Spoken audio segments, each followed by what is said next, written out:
जय हिंद दोस्तों, त्यागी trading tips में आपका स्वागत है।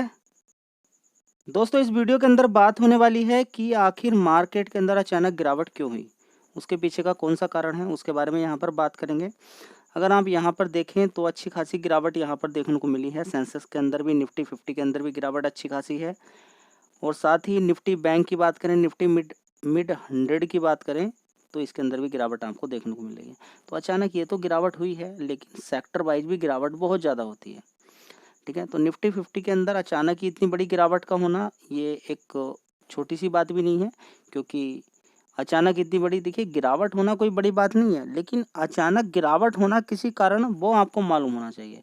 स्टॉक मार्केट में गिरावटें होती रहती हैं, बीच बीच में कई बार आपको गिरावटें देखने को मिलेगी।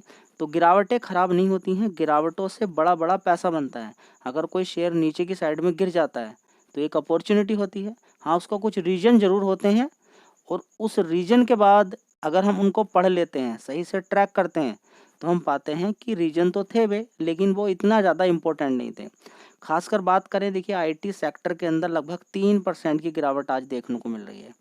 कितनी गिरावट देखने को मिल रही है? 3% की गिरावट देखने को मिल रही है, जिसकी वजह से पूरे मार्केट के अंदर दबाव हो गया।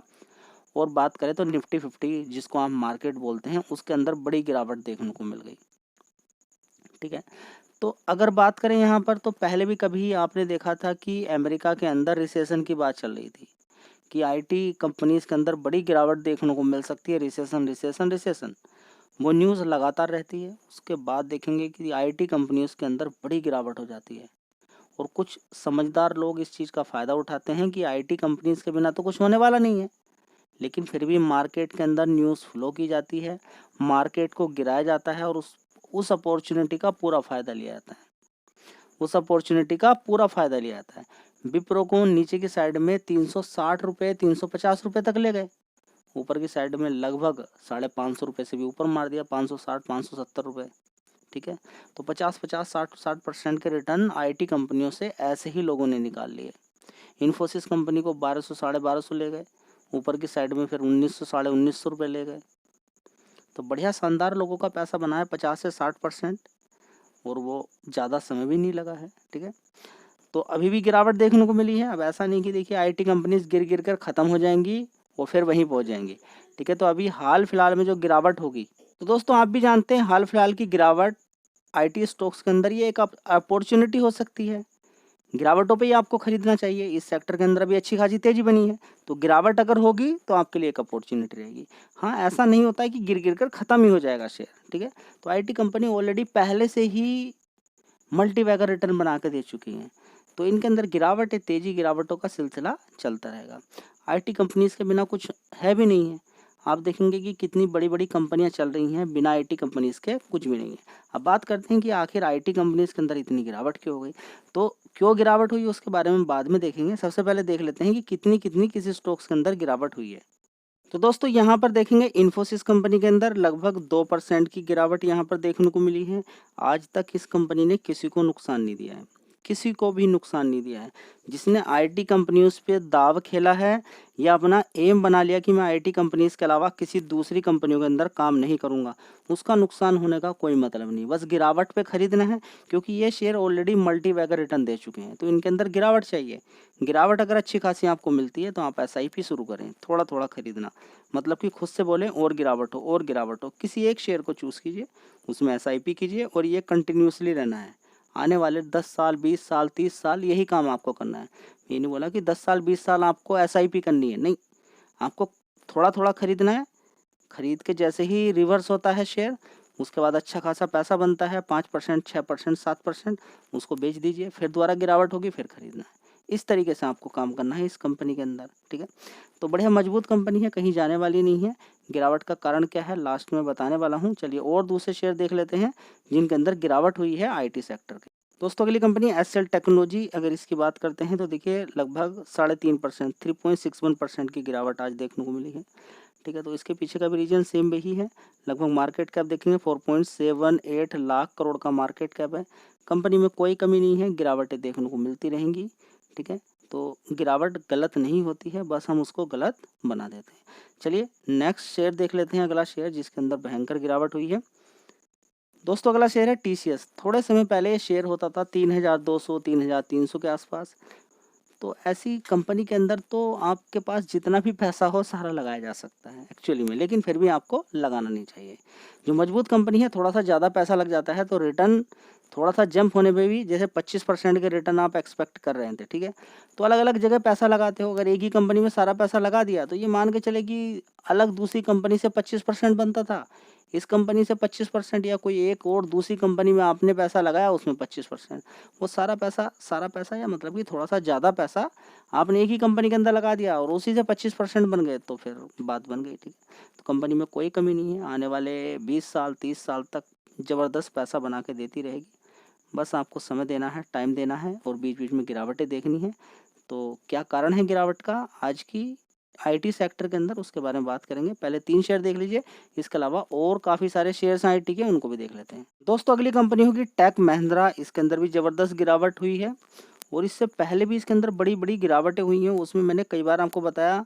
और यूट्यूब पर ज़्यादातर लोग बोलते थे कि ये शेयर पैसा बना के नहीं देगा, और मैं बोलता था कि पैसा बना के देगा। समय देखिए, जब इस शेयर के अंदर देखिए ये वाली गिरावट हुई थी, देखिए ऊपर से गिरा था ज़बरदस्त और शेयर यहाँ पर आ गया था, कितना नीचे की साइड में देखिए 986 रुपये के आसपास।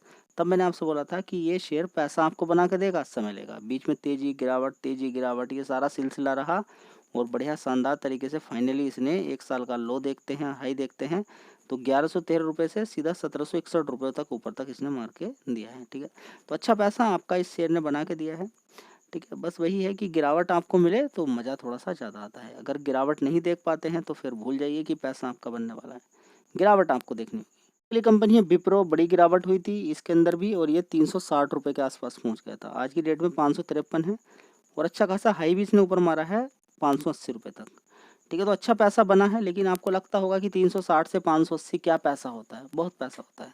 आप कम से कम कैलकुलेशन एक बार करके देखिए, थोड़ा सा आपको एक आइडिया आ जाएगा कि देखिए 438 रुपये तक भी नीचे है और 1 साल का प्राइस आप देखेंगे कि नीचे की साइड में 380, और थोड़ा सा पहले चले जाइए, ठीक है। तो अच्छी खासी गिरावट यहाँ पर देखने को आपको मिल जाएगी, देखिए इस लेवल से, ठीक है।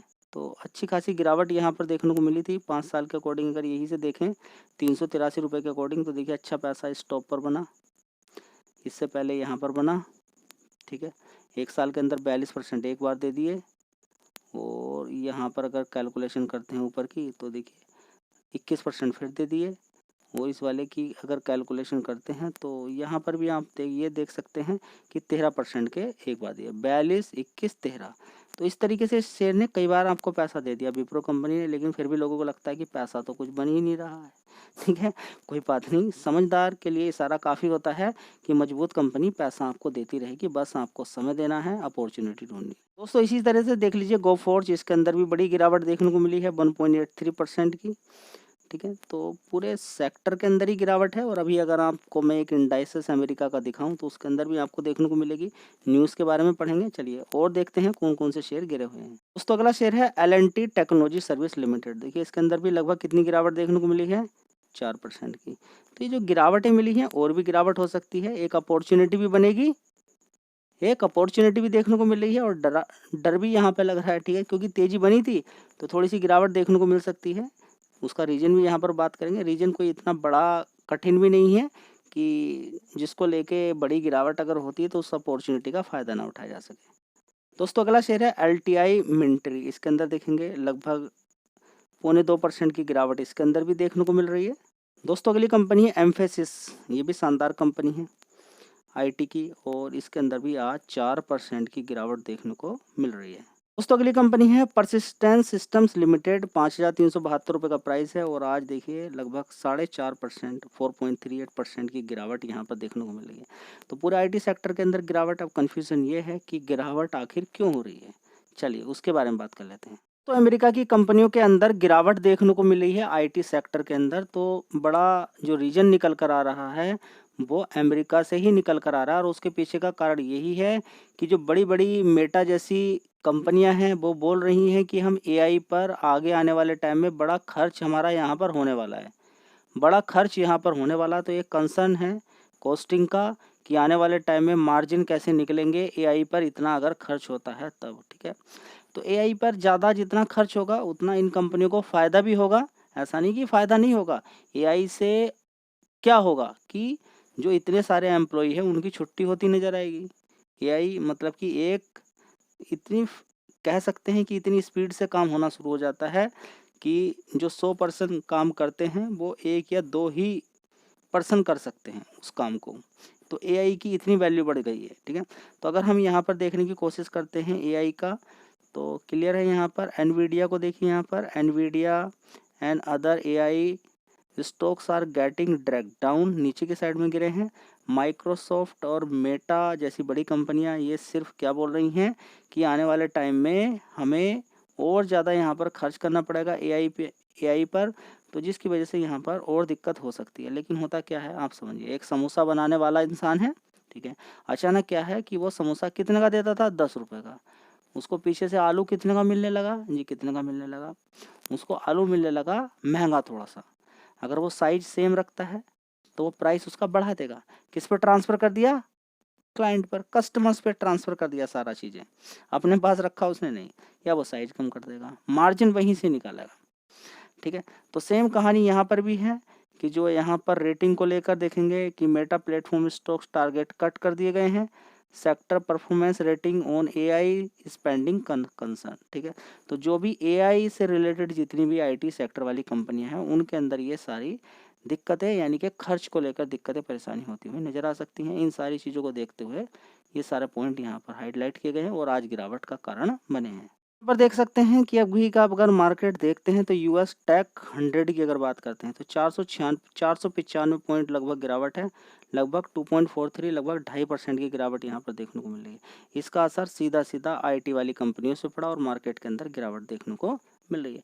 क्या ये कंटिन्यू रहेगा, नहीं कंटिन्यू तो नहीं रहना चाहिए। हाँ गिरावट हो सकती है और भी थोड़ी गिरावट हो सकती है, थोड़ा सा रुक सकता है, लेकिन इन सारी चीज़ों को हैंडल कर लिया जाता है आसानी से। इसमें डरने वाली कोई बात मुझे तो नज़र यहाँ पर नहीं आती है। वीडियो अच्छी लगी लाइक शेयर कर दीजिएगा। जय हिंद, वंदे मातरम।